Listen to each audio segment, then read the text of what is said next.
AG ನ್ಯೂಸ್ಗೆ ಸ್ವಾಗತ. KPCC ಅಧ್ಯಕ್ಷರು ಹಾಗೂ ಉಪಮುಖ್ಯಮಂತ್ರಿ ಡಿಕೆ ಶಿವಕುಮಾರ್ ಅವರು ಯಾವುದೇ ರೀತಿಯ ವಿಘ್ನಗಳು ಎದುರಾಗದೆ ಈ ನಾಡಿನ ಮುಖ್ಯಮಂತ್ರಿ ಆಗಲಿ ಅಂತ ಎಬಿಡಿ ಟ್ರಸ್ಟ್ ಸಂಸ್ಥಾಪಕ ಅಧ್ಯಕ್ಷ ಬಿವಿ ರಾಜೀವ್ ಗೌಡ ತಿರುಪತಿ ತಿಮ್ಮಪ್ಪನ ಸನ್ನಿಧಿಯಲ್ಲಿ ಪ್ರಾರ್ಥನೆ ಸಲ್ಲಿಸಿ ವಿಶೇಷ ಪೂಜೆ ನೆರವೇರಿಸಿ ಮುಡಿ ಅರ್ಪಿಸಿದ್ದಾರೆ. ಶಿಡ್ಲಘಟ್ಟ ಬ್ಲಾಕ್ ಕಾಂಗ್ರೆಸ್ ಅಧ್ಯಕ್ಷೆ ಸಹನಾ ರಾಜೀವ್ ಗೌಡ ಕುಟುಂಬ ಸದಸ್ಯರು ಕಾಂಗ್ರೆಸ್ ಕಾರ್ಯಕರ್ತರ ಒಡನೆ ತಿರುಪತಿ ತಿಮ್ಮಪ್ಪನ ಸನ್ನಿಧಿಗೆ ಮೆಟ್ಟಿಲಲ್ಲಿ ತೆರಳಿ ಮುಡಿ ಅರ್ಪಿಸಿ ಪಲ್ಲಕ್ಕಿ ಸೇವೆ ಅರ್ಪಣೆ ಮಾಡಿದ್ದಾರೆ.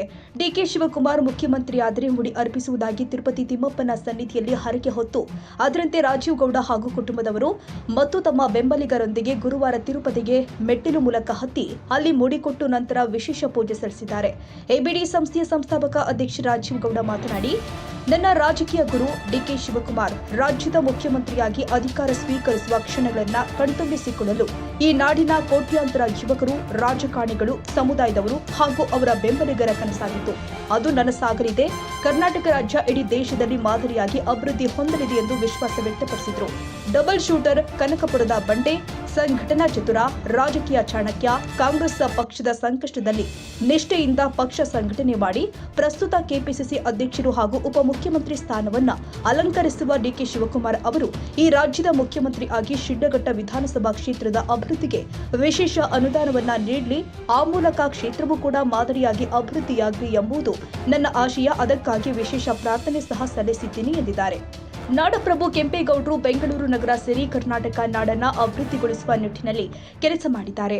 ಅದರಂತೆ ಡಿಕೆ ಶಿವಕುಮಾರ್ ಅವರು ರಾಜ್ಯದ ಮುಖ್ಯಮಂತ್ರಿ ಆಗಿ ಸೇವೆ ಸಲ್ಲಿಸಬೇಕು ಅಂತ ಹರಕೆ ಹೊತ್ತಿದ್ದು, ಅದಕ್ಕಾಗಿ ತಿರುಪತಿಯ ತಿಮ್ಮಪ್ಪನ ದರ್ಶನ ಪಡೆದು ವಿಶೇಷ ಪೂಜೆ ಸಲ್ಲಿಸಿದ್ದೀನಿ. ಯಾವುದೇ ರೀತಿಯ ಅಡಚಣೆ ಇಲ್ಲದೆ ಕರ್ನಾಟಕ ಕಾಂಗ್ರೆಸ್ ಪಕ್ಷದ ಮಾತ್ರವಲ್ಲ, ಇಡೀ ದೇಶದ ನಿಷ್ಠಾವಂತ ಕಾರ್ಯಕರ್ತರ ಕನಸು ನನಸಾಗುವ ಸಂದರ್ಭ ಎದುರಾಗಿದೆ. ಕರ್ನಾಟಕ ರಾಜ್ಯ ಮತ್ತೊಮ್ಮೆ ರಾಷ್ಟ್ರೀಯ ಮತ್ತು ಅಂತಾರಾಷ್ಟ್ರೀಯ ಮಟ್ಟದಲ್ಲಿ ಸದ್ದು ಮಾಡಲಿದೆ ಎಂದಿದ್ದಾರೆ. ಈ ಸಂದರ್ಭದಲ್ಲಿ ಕಾಂಗ್ರೆಸ್ನ ಮುಖಂಡರು, ಕಾರ್ಯಕರ್ತರು, ಎಬಿಡಿ ಸಂಸ್ಥೆಯ ಸಂಸ್ಥಾಪಕ ಅಧ್ಯಕ್ಷ ರಾಜೀವ್ ಗೌಡ ಅವರ ತಂದೆ ವರ್ಧಣ್ಣ, ಪತ್ನಿ ಹಾಗೂ ಶಿಡ್ಲಘಟ್ಟ ಬ್ಲಾಕ್ ಕಾಂಗ್ರೆಸ್ ಅಧ್ಯಕ್ಷೆ ಸಹನಾ ರಾಜೀವ್ ಗೌಡ ಮತ್ತಿತರರು ಉಪಸ್ಥಿತರಿದ್ದರು. ತಮೀಂ ಪಾಷಾ, ಶಿಡ್ಲಘಟ್ಟ, ಎಜಿ ನ್ಯೂಸ್.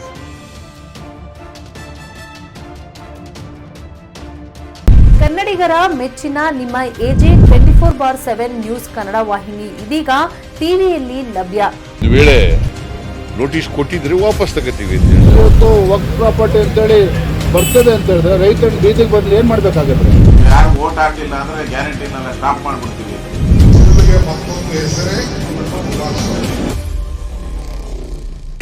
ಕರ್ನಾಟಕ ಮತ್ತು ದೇಶ ವಿದೇಶ 360 ಡಿಗ್ರಿ ಸುದ್ದಿ ಹಾಗೂ ಉತ್ತರ ಕರ್ನಾಟಕ, ಬೆಳಗಾವಿ, ಬಾಗಲಕೋಟೆ, ಧಾರವಾಡ, ಹಾವೇರಿ, ಗದಗ, ಬಿಜಾಪುರ ಜಿಲ್ಲೆಯ ಕ್ಷಣ ಕ್ಷಣದ ವಿವರವನ್ನ ಪಡೆಯುವುದಕ್ಕೆ ಎಜೆ 24/7 ನ್ಯೂಸ್ ಕನ್ನಡ ವಾಹಿನಿಯನ್ನ ಲೈಕ್ ಮಾಡಿ, ವಿಡಿಯೋಗಳನ್ನ ಶೇರ್ ಮಾಡಿ, ಕಮೆಂಟ್ ಮಾಡುವ ಮೂಲಕ ನಮ್ಮ ವಾಹಿನಿಗೆ ಸಹಕಾರ ನೀಡಿ ಮತ್ತು ಚಾನೆಲ್ ಅನ್ನ ಸಬ್ಸ್ಕ್ರೈಬ್ ಮಾಡಿ.